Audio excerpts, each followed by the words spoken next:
Ar nuolankioji pritarė masturbacijai, kūnilingui, felacijai, spermos rijimui, vaginaliniam lytiniam aktui, rankos kišimui į makštį, analiniam lytiniam aktui, rankos kišimui į analinę angą? Sakėjai, nepritari rankos kišimui. Ar neprieštarauji dar kam nors? Švelniai klausė Kristianas. Sutrinku. Analinis lytinis aktas man irgi ne prie širdies. Nusileidau dėl rankos kišimo, Anastasija, bet tikrai nenoriu atsisakyti teisės džiaugtis tavo užpakaliu. Bet tai atidėsime vėlesniam laikui. Be to, tokio lytinio akto ir negalėtume praktikuoti iš karto. Jis kreivai šypteli. Tavo užpakaliukui reikės treniruočių. Treniruočių? Sušnabždu.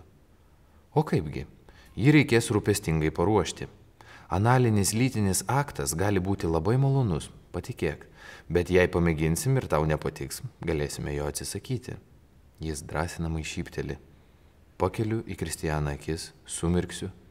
Jis mano, kad man patiks. Iš kur žino, kad tai malonu? Ar kada nors bandei? Tyliai klausiu. Taip.